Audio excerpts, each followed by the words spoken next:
Hello, hello, hello, Calgary residentials. Today we have some great expectations with great inspectations. The owner operator, Darrick, and also direct descendant of Inspector Gadget. How's it going? Not too bad. How you doing, Mike? Thank you for inviting me on your podcast today. Hey, you're absolutely welcome. Darrick, let's get that microphone right underneath your chin, just so I can keep your Right mask. there you go. I gotcha. There you go. Say that again. You just tilt her in there. Yeah, there you go. She's a pain in the butt, yeah. But yeah, no, it's great to have you here. We noticed your Instagram was pretty hopping. You know, some good stuff, good finds you got going on there. Why don't you tell us a little bit about yourself? I grew up in Fort McMurray, so moved a long way from home down in southern Alberta here. I started my career as a carpenter probably about 10 years ago, apprenticeship. Kind of went and experienced different aspects of construction, like residential, building homes, working for like a volume home builder, getting into some light commercial framing and farm building. So it was kind of a cool experience there. And yeah, after I got my journeyman certification, carpenter certification, and I was looking for something different, and that's when I kind of started studying to become a home inspector. So what kind of inspired you to get into the home inspections?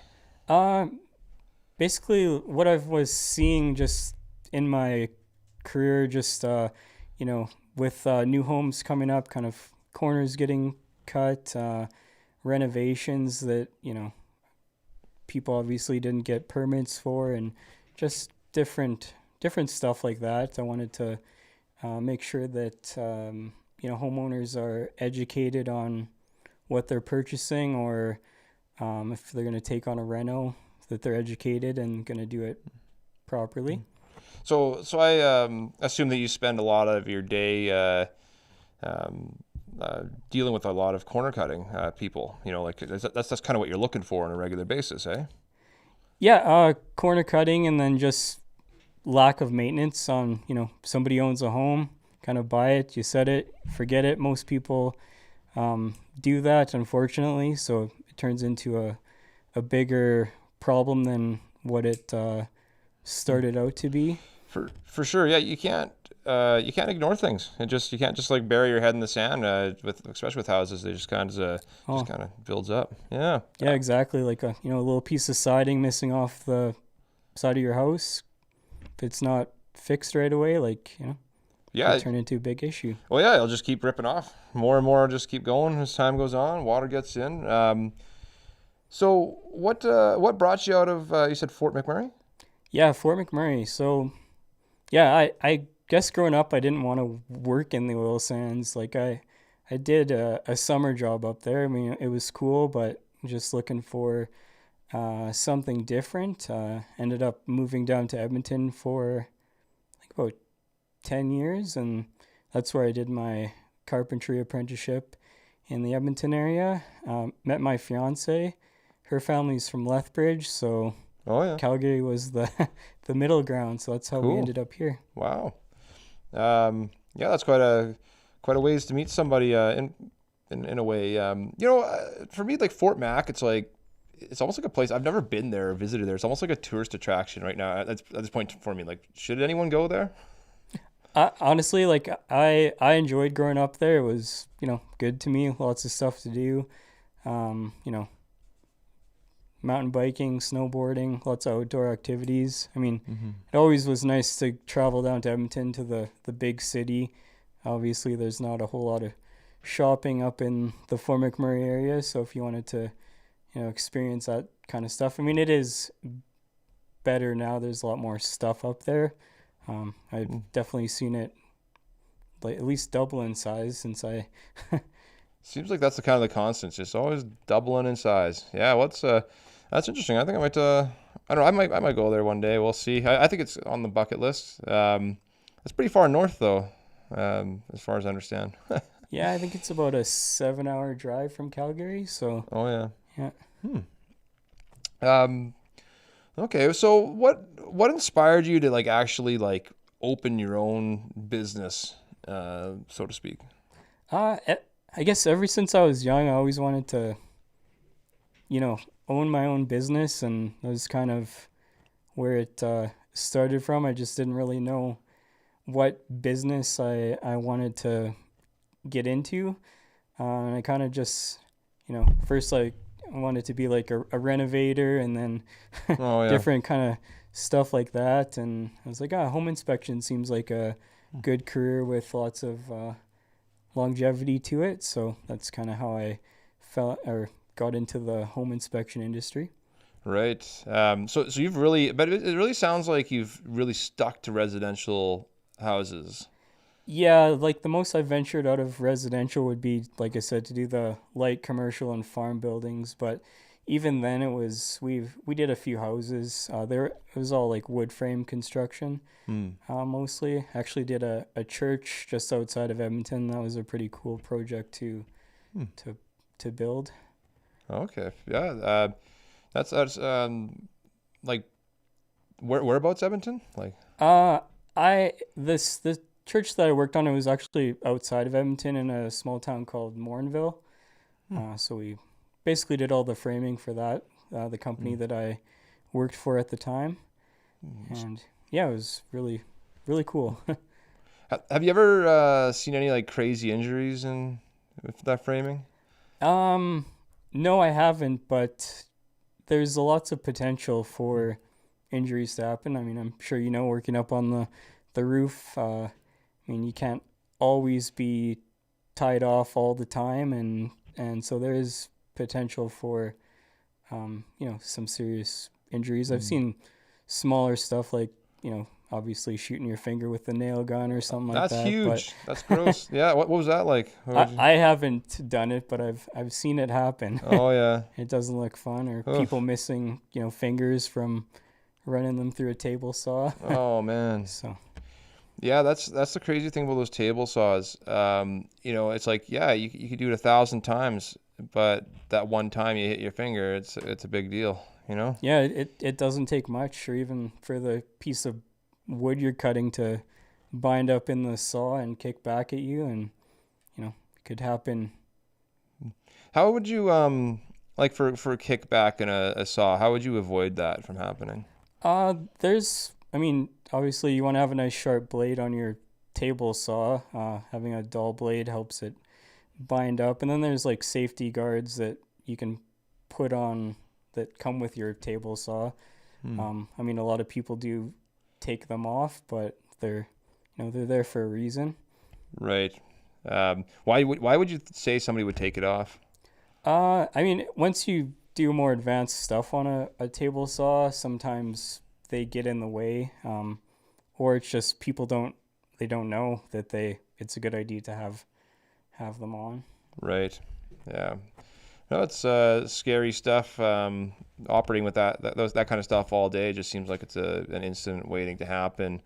Um, so I don't remember what you said about this if you did. So like, what exactly was like, we'll say, the catalyst for getting out of framing? Um, I couldn't see myself doing it for until I'm in my 50s or 60s. I mean, yeah, just the intense labor Hmm. of it just didn't appeal to me. So it's kind of, and also I was looking for a change. Like I wanted to learn something new, and I thought home inspection, it's like a generalist job, right? So you gotta know a lot about a lot of different aspects of the house. So Right. Um, so with the framing, how well have you say has it transferred over into what you do? Like how? Yeah. I think like I mean I did like lots of other carpentry stuff outside of framing, but just like the general what to look for, like what's right and what's wrong with framing when I'm looking at it, or just even operating a thermal camera, right? Like I can pick out like where the studs are in the wall and different stuff like that a home inspector. I mean, you don't want to call out a stud in the wall as a a possible like a defect, right? Because you don't know that that's supposed to be show up on your thermal, right? So would you say that's kind of like a bit kind of separates you from your competitors? Yeah, I'd say so. I mean, I think having a background in construction definitely gives you an edge on being a home inspector. But that's not saying that, somebody with no experience, if you're studying and you have an eye for detail, you could become a home inspector. But definitely building experience Yeah, helps. for me, it sits better with me knowing that this person has actual construction history. But I mean, like I said, it's possible. I just don't think it's that likely. That's my opinion. Yeah. So what about these certifications you got here? So you want to talk about those at all? Yeah, so Internachi is the association that I'm a part of. It kind of sets out my standards of practice that I follow. And a CPI is a certification that Internachi has, a certified professional home inspector, where you have to, maintain a certain amount of continuing education each year to hold that status. Gotcha. And so are you like talking like online courses or? Yeah, I did all my training through Internachi, and it was all online courses, and they have lots of always like new webinars coming out and new stuff. You can always log in there and learn whatever you want to learn. So it's definitely handy. So I imagine you've learned quite a bit from Oh, that. oh yeah, yeah. I'm always trying whenever I have some free time, log in and take some course on there or watch a webinar, whether it's like directly inspection related or business related. Want to. Okay. Um, so how much do you know about roofing exactly, would you say? I know the general. I've put shingles on a roof, so Oh yeah. I'd say I'm completely up to date with all the new standards that come out. But I have a very good idea of how a roof is supposed to be properly installed. Right. So how do you do an inspection on a roof, would you say? Like I try to get up on the roof, like if it's safe to do so. I do have other ways. I have it's like a 30-foot pole camera, and I put a GoPro on top. So Oh yeah. if it's not safe, like a second or third story, and you got to set up a huge ladder and it's windy out or something, yeah, usually that works really well. I can extend it up there and take videos with my camera or pictures. It's got the 360 capability, so I can get the whole roof. Yeah, I also have a drone that I fly over, but obviously getting up on the roof is Right. the best way. Yeah. No, I agree. I mean, the drones and the cameras are definitely going to tell you if there's an existing issue. One thing I found that I mean, basically, I don't know any home inspectors that do this, but it basically just lift the shingles up and check to see if the nails are there properly. That's because if you have a house, the house could look brand new, and then windstorm comes, they all start blowing off. Yep. Yeah, I have some pictures here there. So I was doing a roof inspection, and yeah, it's like good from far, but far from Far good, from right? good, yeah. So, Oh yeah. and if average homeowner, they don't know what to look for, nor do they climb up on a ladder to have their roof or for them to go look at it, or do they pay somebody else, third party, to come and check to make sure it's done? They just put a lot of trust in a roofer or any trade that they hire to do the right thing. Yeah. Yeah, it's it's a bit like the wild, wild west out there, but I mean, there's the good and the bad and the ugly. You just got to say That's it, true. yeah. Okay, well, let's go through some of these photos you got here. Um, oh, there we go.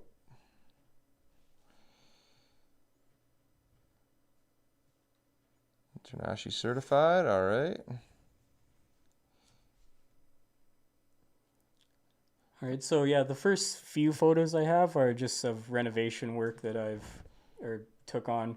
Obviously, a home inspection, you'd never rip open the wall like this, but I just thought it was, good thing to share here. So this was it was like an exterior porch. Basically, the homeowner stuffed some insulation in the wall, threw up a couple 2x4s, put a door in and a window, and called it an addition. Oh, So, yeah, that does not look good. no, there's a couple other photos that I have of it as well. Um, so yeah, this is what the homeowner decided to do. They shimmed up the floor with some scrap wood, and then the next photo is more of the floor there. But what they did was shim it up so that it would. That's the front step there. They basically just built a floor on top of it, shoved some insulation under there, and called it good. So So how did this happen? So like why like how are you able to? They just had it kind of like somewhat open when you came to do the inspection. this was a renovation that I was working on. That was Oh, okay. this is prior home inspection. I just wanted to showcase what people Oh, hide yeah. during the renovations, right? So this is Gotcha. obviously no permits taken out or anything, Wow. right? So yeah, like I said, the first few photos are just of some crazy stuff that I've found. I mean, you might find this on a home inspection, but you know, Sometimes it's tough. not. You're not going to be ripping it apart unless you get permission from the owner of the house to do further investigation Get a little on more the. invasive, yeah. Yeah, exactly, right? Well, So this is tree fort quality right here. yeah, basically, this was another same place. This you might so there's like 4 or 5 junction boxes. What they did was they removed a few walls and had to wire the kitchen somehow, right? So Okay. instead of running all new wires, they just spliced a bunch of them together. And this you might be able to pick this up with a thermal camera if there's enough load on the electrical system. You could might be able to pick up the heat coming off of it. But like I said, That's probably at that point in time you've got a dangerous situation, I would assume. yeah, exactly, right? So, yeah, it's just amazing what people, if they don't know what they're doing, or they think they know what they're doing, this is kind of the result of that, right? Yeah. Trying to save money and cut corners. Yeah, no, burning alive in your sleep is definitely not fun. Okay. So this is same thing. Basically, they sandwiched the wires underneath the drywall to get them over to the wall that they had left, and ran them to the switches. And Right. so, yeah. Do you think those little holes should be spray foamed? Yeah, I mean, it would be a good idea. Spray foam, because obviously you're drilling through the vapor barrier, and that's like over the years, like back in the 80s, the vapor barrier that was used on the house was just very thin, like very thin, right? So obviously, over the years, I mean, people are going to be cutting through them, adding pot lights, running wires, moving wall, nailing stuff, right? So there's going to get punctures in it. Pot lights are the worst. I mean, I every single time I go into a house and I see they got pot lights, or they tell me, "Oh, I just got pot lights," I'm always like, "Oh yeah," and a lot of the time they don't have like poly boots on there, or it's just basically warm air from the house just pouring into the attic space. Yeah, exactly. One I saw there was like about a week ago. I went in and they had the poly boot on there, but I like lifted it and it just came right off. There was no like no Tyvek tape. No, It's like nothing. no, Yeah. yeah, it was crazy. People, I mean, yeah, I guess people don't want to be crawling around in the attic, so they just do the quickest job they can. And I mean, which is weird because I mean, these people quoted the job. They're professionals, Yeah. Honestly, the work was good, but just like that little touch is like kind of important. yeah, it's amazing what people overlook.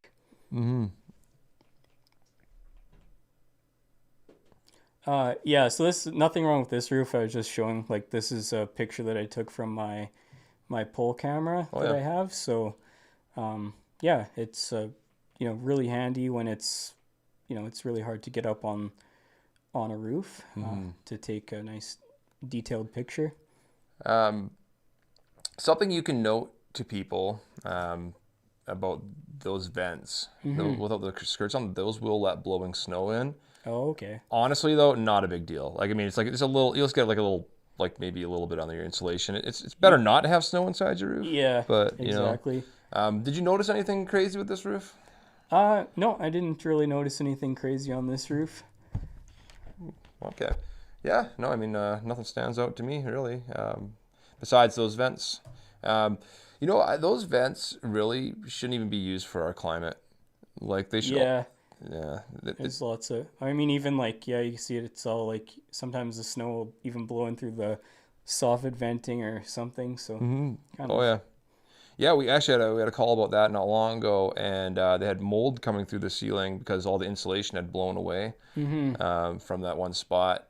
But these little guys, they get buried in the snow, and I mean, look, there's nothing technically there's nothing wrong with them, but yeah, I know that's just Yeah, my I need opinion. some better venting design for you know Yeah, deep snow that sits on the roof. totally, man, totally.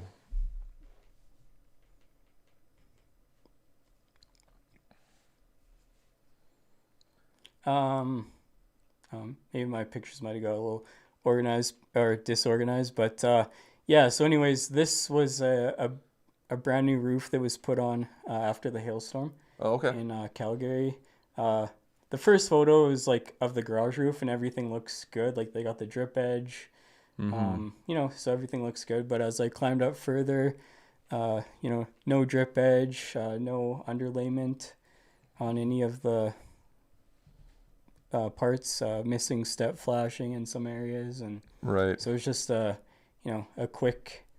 I guess the roofers thought, hey, no one's gonna come up here and look at this portion up above, and they just Right. did it nicely around the garage where, I mean, a homeowner on a 8 foot ladder could kind of peek up there and take a look, right? But as you get higher up, they Right. decided to cut a few corners. Um, Now, I mean, like drip edge itself is like I mean by Alberta building code, if I'm not mistaken, is not required. You just got to have enough overhang at the ends. ICO states that they want you to use drip edge, but some brands of shingles say it's not necessary unless you're trying to get an upgraded um, warranty. Hmm. So, but I mean, look, for the little bit of cost, I say Hmm. get the drip Put edge. it on there. Yeah, Yeah, exactly. yeah. Um, One thing I noticed though was that a lot of people don't like when they put the underlayment on, they don't overhang the underlayment at the edge.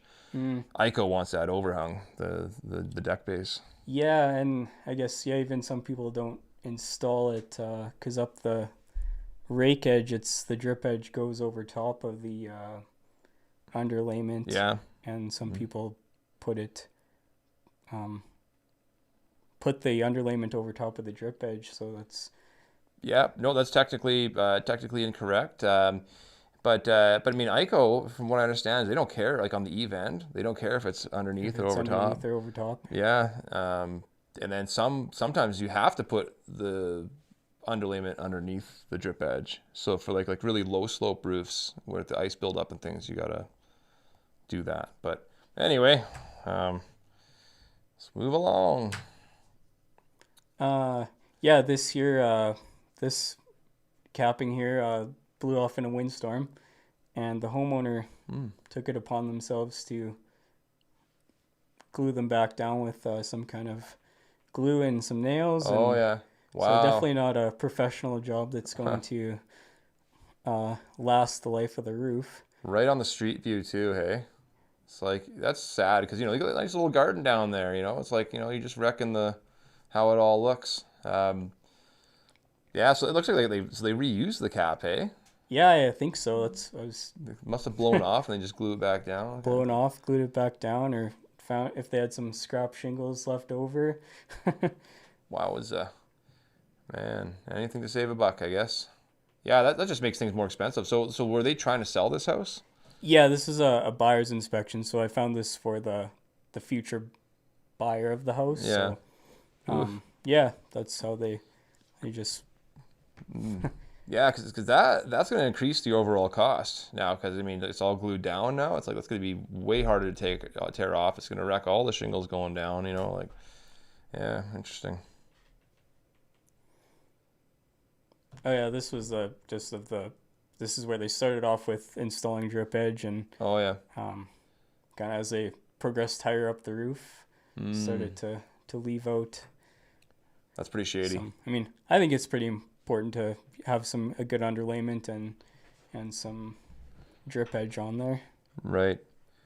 I mean, it's definitely good for the longevity. It's going to put another, in a lot of cases, another 10 years or so on your roof. So I mean, definitely the higher standards is better. Yeah, I always go above when you can. Yeah, for sure. And, Yeah, same thing. It's like no underlayment or yeah. What's that blue stuff? it was the sheathing on the roof. So Okay. Oh yeah. Yeah, it looks like there's some. Yeah, doesn't look like enough overhang either on the shingles there. no, it's just right along running along the edge because you want I think like 3/4 of an inch or Yeah. 1 inch overhang. Yeah, Not three. not too much, but Yeah. What's really strange is BC, like in British Columbia, in Vancouver Island and such. I noticed that those guys, for some reason, I don't know if it's the code or what, but it's almost every single house I see, it's overhung like a full hand width almost. yeah, I've seen that on a couple houses. But I mean, I'd assume that the water would just overshoot the gutter and kind of defeat the purpose of having a gutter on your house if it's not going into the gutter. Yeah, it's odd, but I mean, but like I said, in Vancouver Island though, it's like every Like, single house is like yeah, it's that. weird. I don't I'm not I think I'm not even saying it's wrong. I'm just like maybe it's just how they do it out there. But I know here it wouldn't be a good idea because well the snow and ice build up. Yeah, exactly. Yeah.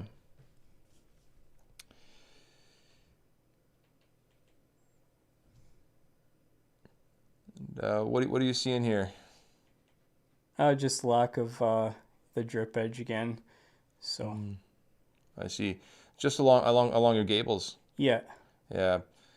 Um, so if I'm not mistaken, it's like that is okay because you have the trim and things running along there. oh okay. ICO does say you're supposed to have an eve like a rake edge along the eve end there, but So it just all depends on the shingle manufacturer. yeah, So yeah. I mean, yeah, I mean, yeah. I basically just what I take pictures of what I observe and basically educate the homeowner on it. So Yeah. Oh, for sure. Yeah, let them it's know. it's up to them to consult like a professional roofer and you know have their opinion and see. Absolutely. Yeah, I mean it's I mean you can't know everything about everything, That's it's impossible. Hell, I've been doing this for a long time and I'm still learning Still stuff. lots to learn. Yeah, Yeah, yeah. always changing the products and the code and stuff. So Yeah.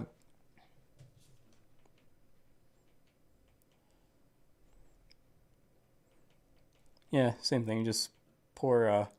Looks like they have on this corner here. You can kind of see some That's rough. underlayment, but it Yeah. just poor building, poor workmanship. I think, in my opinion. So if I'm not mistaken, that underlayment there looks like a 15 pound.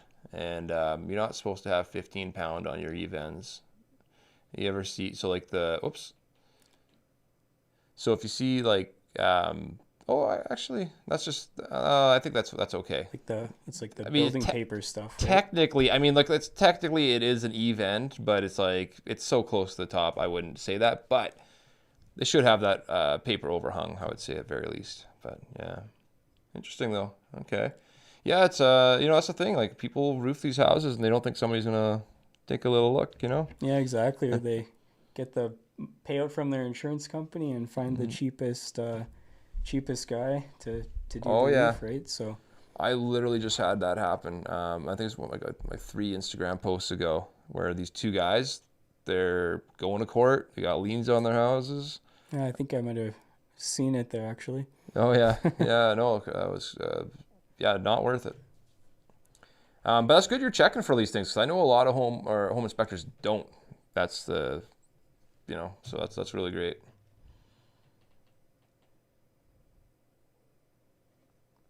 And Yeah, same thing.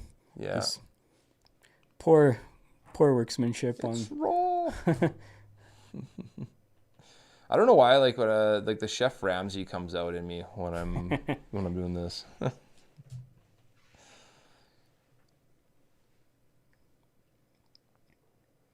Yeah, I mean this is just like a example of a minor defect that could turn into, if there's a driving rain, it's gonna drive water. Oh yeah, And all it is that piece of siding just slipped out, so you can kind of see how it just slipped down a little bit. Just needs to be picked up and put back in. yeah. So I mean, just little things like that you gotta watch out for when you own a house. I see this on chimneys happen a fair bit, but honestly, this little siding detail is stupid to me. Like it's like what? Yeah, they should have just had hardy board or something Yeah. right in. But hey, well, each their own. Man, that must have been like that cider must have been like hating life that day, putting that in. Oh yeah, like that would be a pain to just even get into that Wow, yeah. tiny hole. Yeah, this here is just like a deck. Mostly there's poor workmanship on this one. I mean the joist hangers are designed to have like, all of the nail holes filled with the proper joist hanger nails. So I mean, minor thing, just like missed one hanger nail. It's nice to see if the ledger board is like lag bolted into the side of the house, because I mean nails can eventually pull away from the house, and that's where it kind of becomes a safety hazard over the years, right? Same thing. This one was missing the flashing on the ledger board there on the bottom. So, okay, so the one it's hooked to is the ledger board. Yeah, that gets nailed to the side of the house. Okay. So, ideally you want to see it leg bolted into the side, so it's got a good solid connection to the house. Gotcha. Okay. So okay, so just back up here. So technically, so this is wrong, like in accordance to code. Well, I'm not a code inspector. I just call out, what I see in my opinions, right? So for safety reasons, like you don't want your deck ledger to be pulling off the side of your house, and I mean there's no nails pull out easy over time, right? So you want to have it secured.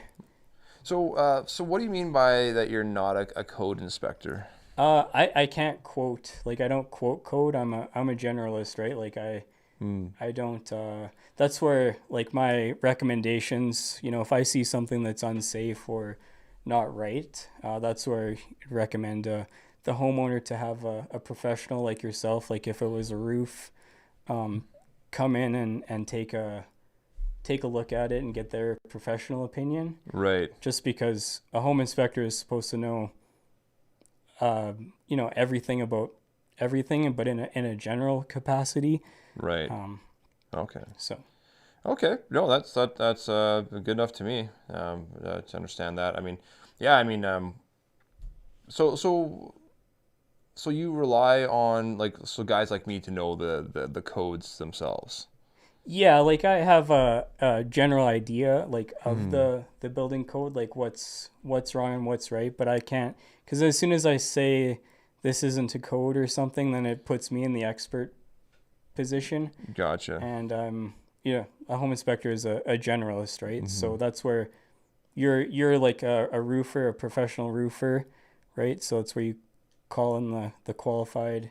Gotcha. Kind of like educating and guiding the homeowners on who to call in, right? So they call in the correct professional to take care of the issue that comes up. I see. Okay. So how long would you say the average inspection takes you? Probably around 3 to 4 hours. I mean, depending on the size of the house and and age of the house, right? Like a newer house, if it's empty, like, people like to keep lots of stuff in their house, and it's harder to go around and I mean, Right. that's a limitation to the inspection as well, right? If people have their rooms full of stuff, you can't go in there and inspect that room very well. Right. So you're getting like 2 of these done a day then? Yeah, like two would be my like max. I don't want to be squeezing. I want to give people, I want to take enough time to be able to go through the house and find as much out about it as I can for my client. So that they know what they're buying, right? I don't want to book 6 in a day and have to be like, sorry guys, I gotta on to my next one, right? Right, right. Yeah. I've heard about things like that. People doing way too many inspections in a day, and they're just not very thorough, and that's why they're missing so many things. Yeah. Yeah, I mean, I'm sure it's gonna happen. Like, I mean, some people, it's, you're inspecting the whole house. You might look over something, but yeah, that's where you're taking your time and making sure that you could do the best inspection possible for the client, and make sure that they know exactly what they're getting themselves into when they buy the house. It's a lot of pressure, even on the low end, these people are putting a couple $100,000 on the line. Exactly. Yeah, yeah. So it's just like the same deck here. That one is like missing I see the that. joist hanger, and it looks like it's starting to pull out of the Yeah, off of the ledger board there. So that's a safety issue. You don't want your deck. It happens all the time. Like, decks are not properly secured to the side of the house. You get, over time, they pull out and fall down. right. Yeah, I mean, it's kind of showing us right here why you want to have that on there. The joist hangers, you call them. Okay. This here is just, I mean, it's a builder grade deck, right? So they're just in and out and do the quickest job possible. Right. So I mean, that one doesn't need a joist hanger. It's like kind of bearing on the post there, but it's only toenailed in with like maybe 4-6 nails. So over time, I'd like to see, like, on the post where the beam is notched into the post, where you can actually bolt the beam to the post, because that could slip, the nails could pull out again. You get enough people walking around on top of the deck, and it's gonna start loosening the nails, just not to. I think my deck looks exactly like this. Yeah.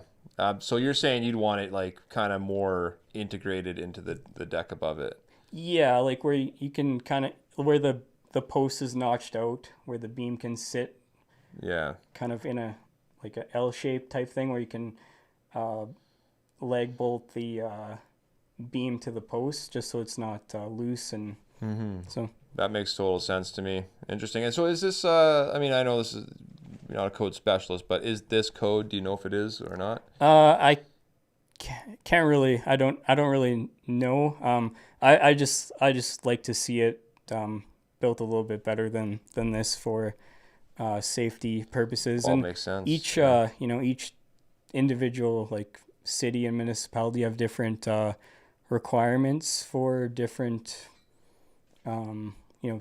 what they require for the standards for their decks and buildings. Speaking of which, you go all the way up into Lethbridge, eh? Yeah, I've been go down to Lethbridge. So Oh yeah. How have you found the quality over there versus here? it's roughly the same. I mean, I don't really notice a huge difference. Okay. If it's a new house or an old house, there's always something to find.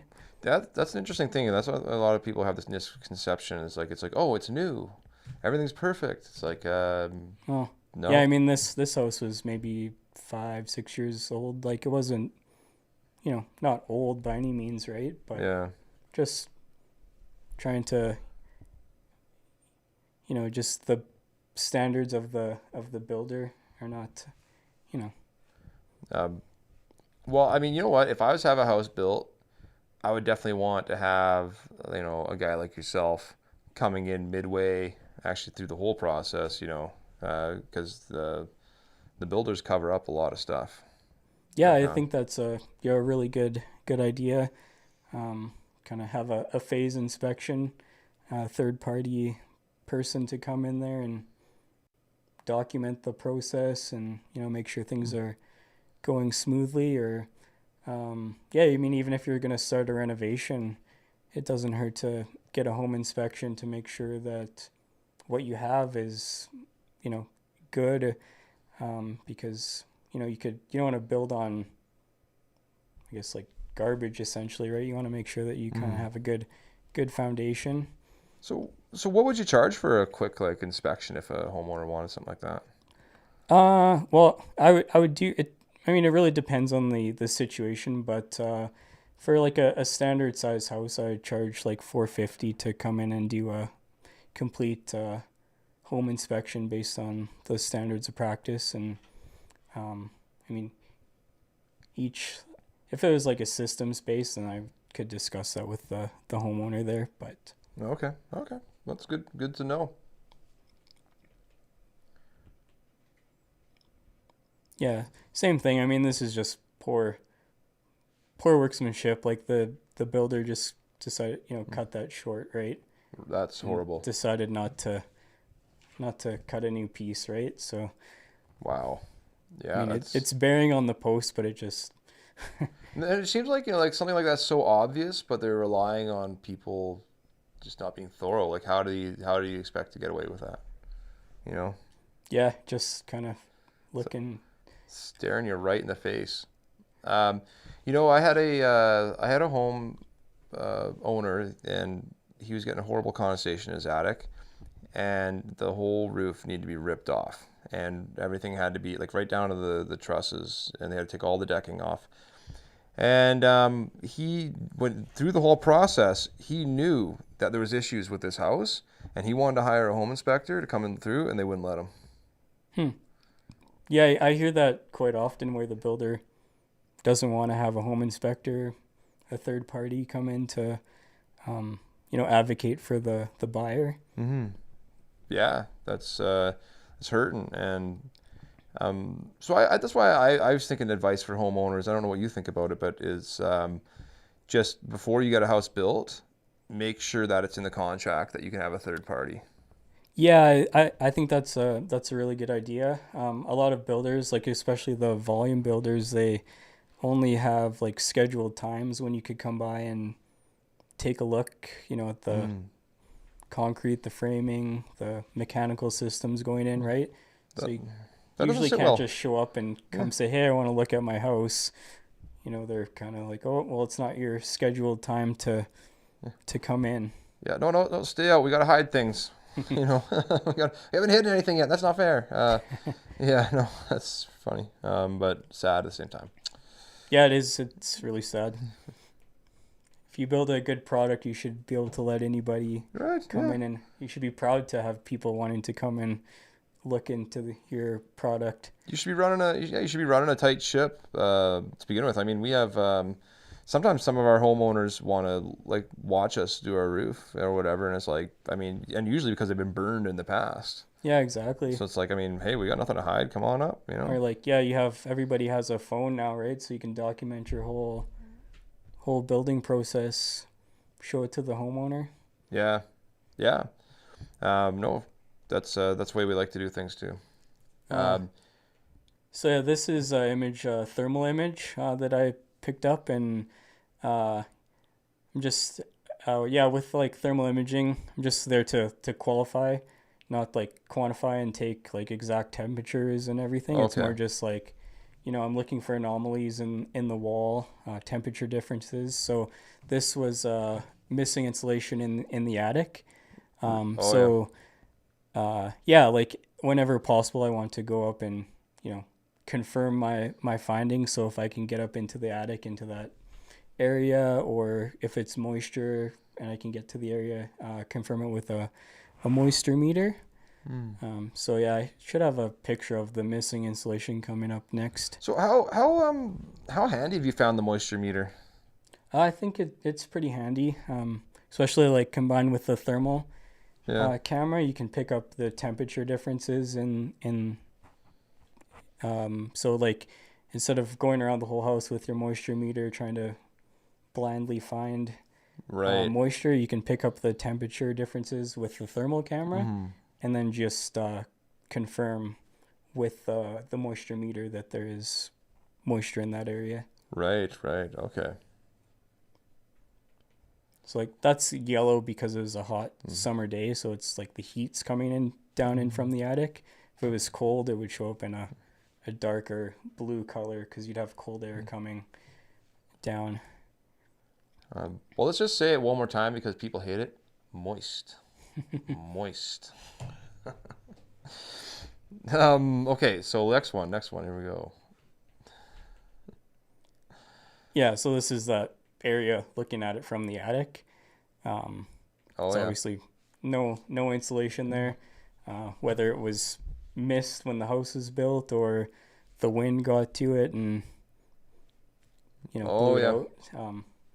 Just something that you want to make sure that there's sufficient insulation up there. So how often do you think somebody should go in their attic and check for this kind of thing?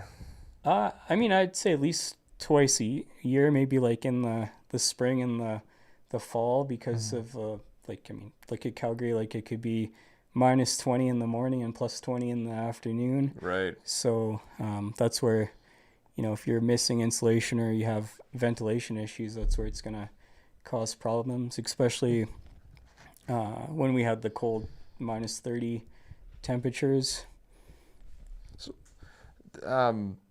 Yeah, I was kind of thinking the same thing. Good idea to check. I mean, even more than that, maybe even when like the cold snaps, just see if you got any like condensation going on up there. Yeah, I mean, the more the better, right? Like Yeah. even, I mean, going down and looking in your mechanical room and making sure everything is, no leaks, everything is good. I mean, people kind of just shut the door, pile a bunch of junk in there, and Yeah, yeah, call totally. it good, right? So, Do you use any like respirators or anything when you go in the attic? yeah, I usually put on like a N95 mask or something like Yeah. that. Yeah. It's a good idea. 'Cause I think over long-term exposure, it's not good for you. No, I think a lot of stuff that we get exposed to is Oh, not good. totally. Yeah, I use the full face mask with like the gasket going around and like the two big double canisters. Like I'm going in attics all day, so I mean, Yeah, especially you're spending a lot of time up there. You want to make sure you have a good dust mask or breathing apparatus on there. yeah, for sure. So have you ever been scared inside of an attic before? Not really. Like I'm pretty comfortable like climbing around. Like I've been down in some pretty scary looking crawl spaces, but Yeah. I know for myself, I was in one attic space that scared the hell out of me because it was like you had to like it was almost like a little knee wall. You had to scoot underneath the knee wall, and once you got to the other side of the knee wall, it was just insulation all around. It was a very shallow like spot, and I got super claustrophobic.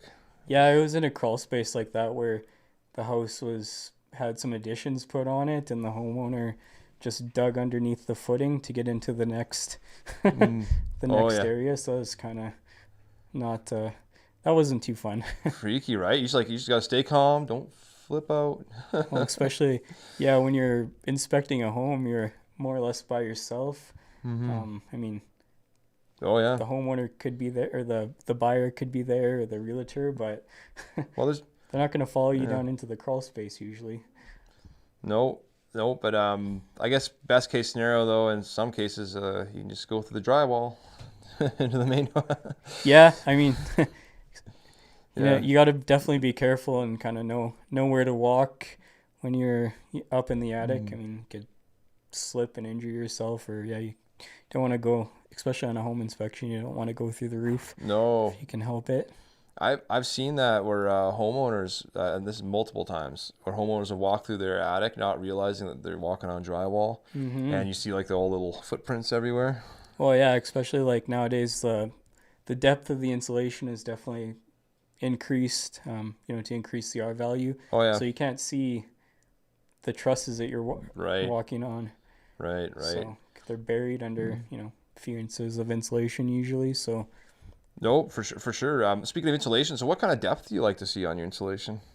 uh definitely like over the years, it varies between um each house. I mean, there's a good like it's called like myheat.ca where you can kind of see a thermal um, image of your house, and it shows you like the heat losses and compares you to other houses in your neighborhood. So you can Myheat.ca. Okay. yeah you can go in and see how efficient your attic insulation is compared to your neighbor's house, and if it's not efficient, it'll show up red. How does it know? It just takes thermal images of the house. Myheat.ca. I'm gonna write that Yeah. one down. It's a pretty handy website there. That's very cool. So what insulation depth are you looking for? Like minimum, would you say? It's probably like I see like average like around like 12 inches plus. Like you want to make sure that you have a good R value. Mm. Um, Not sure what the code is for the insulation R value. I think it's like It's. R. Can't remember what. I think nowadays it's R40. Yeah, R40, R50. Yeah, it really depends on the type of insulation that's put up there. Obviously, like a blown in is better because it covers the trusses and you don't have all the gaps. Or if you put a batt insulation in there, it's not going to cover over top of the trusses, and there's going to be Right. this gives you the best coverage, right? Also very labor intensive too. Putting the batts in there. Yeah, Yeah, yeah. especially if it's a small attic space, like you got to put up you got to do it before the drywall is up, right? So you got to put up a little bit of vapor barrier, put your bat in there, kind of bring the vapor barrier Right. over. So yeah, the blown in is a lot less labor intensive. Yeah, yeah. But hey, bat has its uses. So this is kind of a weird like framing design here. Like you don't really see that very often. Little squares, you know. Yeah, I'm not. I think it was just the way the roof is. So I think just the way the overhang was to frame it.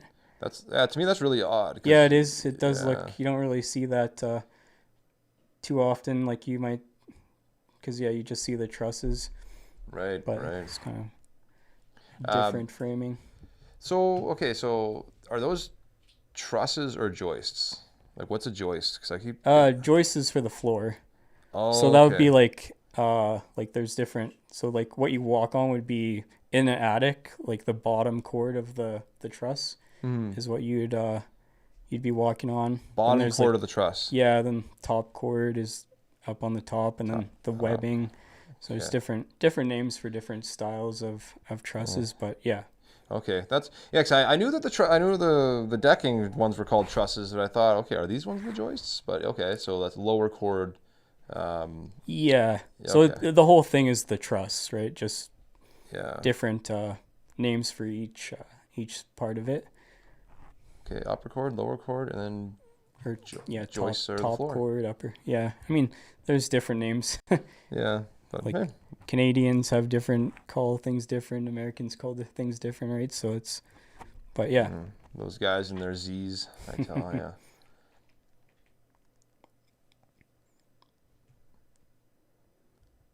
yeah. This here is like the insulation stop is missing here in the corner, so looks like Oh yeah, some wind maybe got in there and blew the insulation out. So I see this all the time. Yeah. it's gonna, need to have an insulation stop installed and then more insulation put down because you can see the top of the wall in the bottom corner there. You know, getting the insulation stops in after the fact is like almost like an impossible task. Yeah, especially when it's full of insulation. Yeah, it's like how do you even get in there? And really crawl right into the corner, and It can be done, yeah, but it's not fun, that's for sure. No, yeah, once the insulation's in the attic, it's not fun Oof. doing much work up there.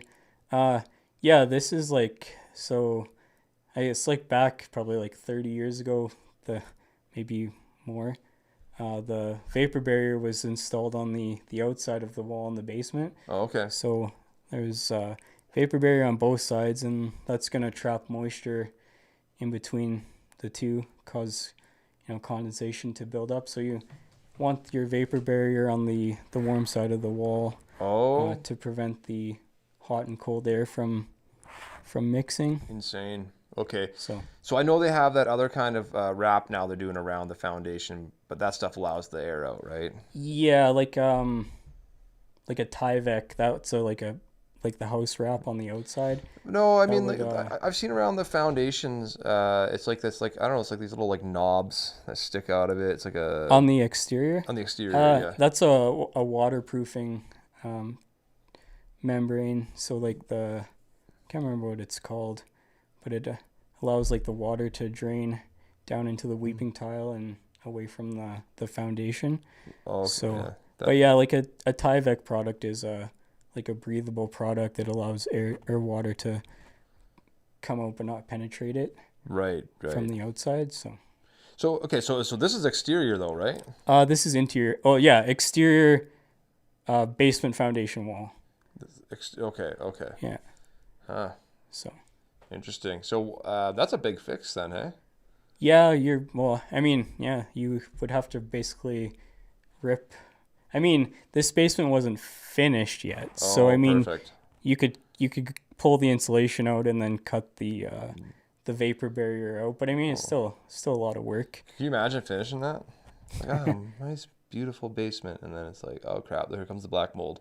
Well, yeah, exactly. See, that's sort of like having a home inspector come in and kind of look at your house before you're gonna take on a renovation to say, hey, this should be corrected here, rather than build over top of it and then have issues come on later down the road. So what would you say you would charge for like a spot inspection like that? It'd be like an hourly like rate. I haven't really done too much spot inspections, but it'd really be based on the situation. Usually I would like to just do a whole home inspection to give the owners a Might as well just complete do the whole thing. yeah, Yeah. exactly right. Then they get a nice report with everything in it, because usually there's more than just that issue in the house, right? Sure. Yeah, no, that makes sense. Might as well just get the whole thing looked at. Yeah, I think it's a neglected spot in Calgary real estate because people only really think home inspections when they're buying and selling. Yeah, exactly. I mean, yeah, even like a seller, who's selling their house, you can get a pre-listing or a seller's inspection. So then you can go in and you can know what's going to come up on an inspection when the buyers get it. You can pick your own contractor to come in. If you redo the roof or fix this and fix that, you can keep your receipts and show the buyers that, hey, I've got it inspected, I've got all this stuff fixed for you here. But I mean, it's always still, even if it's has a pre-listing inspection, it's still good for the buyers to get their own inspection, because stuff could change, just to confirm as well that the items were taken care of. I would not trust a seller's inspection, to be honest. Yeah, I mean, it really depends on the home inspector who's doing it, right? Yeah. Like I do everything objectively, like as if I was going to buy the house type thing. So yeah, I'm not gonna go and put it in favor of the seller and make the house look good, right? Because then it's just gonna give myself a bad name, right? Well, hey, that's why we got you here today, because we know you're a reputation-oriented kind of guy. So what is your opinion on possible, like, real estate agents hiring inspectors that are going to miss things on purpose? Do you know anybody? Do you think that's a possibility? I mean, I definitely think it's a possibility. It just depends on the. I think like if the house was, say, flipped or renovated, and the listing agent possibly was working with the or was the one that renovated the house, or working with the people that flipped it. They might try and get an inspector in there, or encourage the buyers to get somebody in there who's going to overlook a lot of things. But for me, I'm not worried about it for myself, because I know that I'm gonna do the best I can for my client. And I want to work with realtors who are also honest and wanting to build a good name for themselves, right? Like, you work hard, and you don't want to, so what if you kill a deal, right? If it's not meant to be, it's not meant to be, right? Like, you don't want to cover stuff up just so that the realtor can make the sale. Like, it's no benefit to me.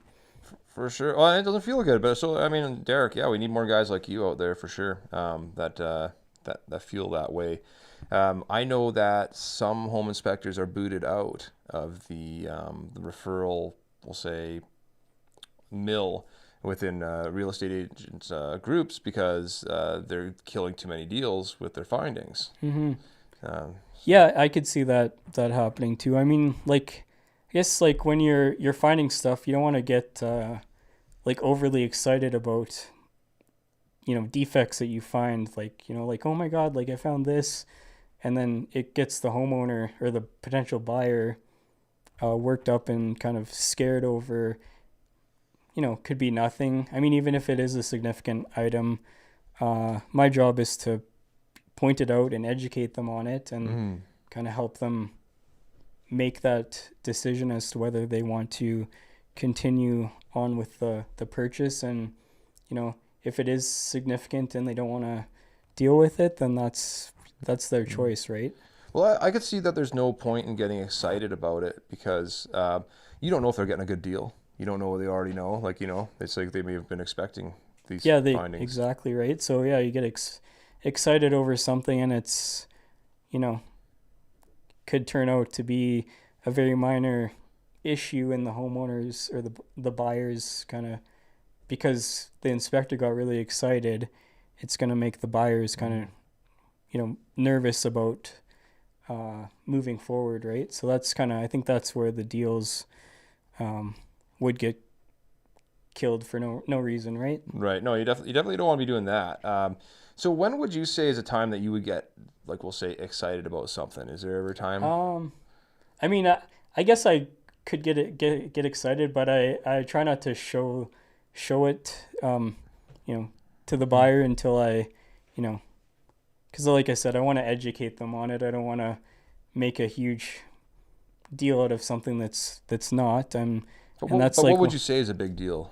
if there's like structural issues or foundation issues, but like we said, right, it's it's up to the homeowner, like, depending on what kind of work they want to take on, or issues that they want to deal with, right? So you could buy a house that's falling over, but you're getting it, that's what you want to buy, right? You're buying a fixer-upper. Totally. So you kind of more or less know that you're going to be getting into some work, right? But say like a first-time home buyer who has no, they're excited about buying their house. They don't want to be probably taking on huge structural fixes, and so it really depends on the situation. Yeah, well, for sure. What kind of upsets me a little bit, I mean, it's just like, I've had discussions with home inspectors before, but I'm like, there's a huge ventilation problem in Calgary here. And it's like, you try to say something, and then they're just kind of like, yeah, I don't really want to kill my deals. I don't really want to, because you're going to be talking about this all day, with how many houses don't have proper ventilation on them. It's like, I don't know. It's just sad to see that some people just aren't in it as much as others like yourself. Yeah, so, exactly. Yeah. This has been all very, very interesting. So besides home inspections and such, what do you like to do for fun? I like to, spend time with my fiance, and get out of the house as much as we can. It's kind of hard these days, but Right. We definitely want to, do some more traveling. We're planning on getting married in Hawaii, so Oh yeah, hopefully, nice. knock on wood, everything is good to go by that time. Yeah, other than that, like to get out. I mean, I've been in Calgary for a couple years and haven't really made it to the mountains, but Hmm, I do like to get out and snowboard and stuff like that. nice. So, Um, so first off, what's bringing you out to Hawaii? um, I guess like I just love it there. Like Mhm. we went on vacation. Like my fiance's been there a handful of times. I was there once, but yeah, I just love it there. It's like nice weather, got surfing, Hmm. it's just Have you surfed beautiful. out there? Yeah, I tried it out, so That's scary, man. Out there, like I saw urchins everywhere at the bottom, and it's like, and those rocks are razor sharp. I don't yeah, I know. was like, you watch Jaws, right? You're afraid of sharks and just like I actually didn't think Mhm. about that when I was out in the water, so Oh, well, just you can't. You know, it's funny though. I know I went on a submarine ride, and they said, "Oh yeah, there's not very many sharks." We saw so many sharks. It's like, yeah, it's crazy. Like but I guess like I'm not from there, so I don't really yeah. know the dangers of Mm. being in an ocean and stuff, right? So you're kind of excited and you just jump in Do it up. and do it, right? So As far as I understand, sharks aren't even really all that like dangerous. You know, like some people like swim with them and such. I mean, it's just kind of how you act around them, I think, or something. yeah, I mean, I guess like it depends on the shark and Totally. what kind of How mood he's hungry? in that Yeah, day. So, for sure. Okay. And so snowboarding. So how long you doing that for?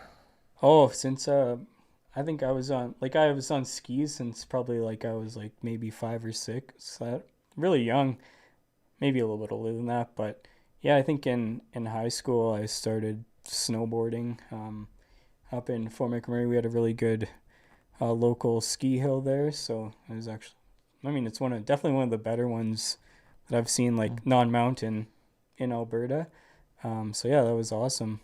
Growing up there, I'd Mhm. spend every weekend I could, even in minus 30, Mm. as long as the hill was open, I'd be out there. Hey. So like, what the heck made you go from skiing to snowboarding? Well, snowboarding, yeah, I don't know, is a newer thing, and everyone was doing it, right? It was what all the cool people were doing. Totally. So Yeah. that's kind of what made me hop on a snowboard. Um, skiing really wasn't that cool at the time. You know what? I regret learning how to snowboard. I wish I just learned how to ski, to be honest. Um, just you're unclipping and clipping up all the time. It's just like, Yeah, I oh mean, God. I just got fast at it, I guess, and Yeah, just yeah. got used to it. It's all yeah, like skis. You got two skis, so it's easier to move across like the flat ground to get to Mhm. like different hills Oh, and stuff so like that. better. So much better. Snowboarding, you're kind of like dragging your Mhm. board, or you got to take it all off and walk. And But I'll tell you something we haven't done. We haven't gone up to get our snowboard. You know, I see people all the time going up the hill to get their ski. Yeah, yeah, it's always attached to you, right? So yeah, yeah. Well, that's great stuff. So, is there any shout outs you'd like to do? yeah, I definitely like to give a shout out to my fiance. She's been a huge support in designing my like social media posts and taking care of that stuff and just supporting me. And yeah, every all the amazing realtors and trades that are a part of my growing network, I'd like to give a shout out to them and yeah, all the other home inspectors out there who are doing good work and educating their clients. Raising the bar. Gotcha. Okay. And is there any maybe a charity you'd like to mention? Um, yeah, like the Calgary Health Trust. My fiance, she works in the NICU, so she takes care of lots of premature babies, and it's kind of just like the stuff that they can do there is amazing, and yeah, if we ever have kids, I want to make sure that they're well taken care of if they need to spend some time in the NICU. Okay. Well, hey, for sure. Well, we'll make sure we give that a tag and on our Instagram. And so it's the Calgary Health Trust. Yeah. Okay. Awesome. Well, again, really great having you here. I appreciate it. Everything you said was interesting and educational for sure. So I think some homeowners probably feel the same way right now. And yeah, so let's just say that my expectations were great and they held to be true. So thank you everybody for joining this podcast with Great Inspectations and myself. And tune in on this Friday, 3 p.m. We'll be having Cal with the hardwood floorings, Harding's floorings. And yeah, come in and check that out. Bye for now.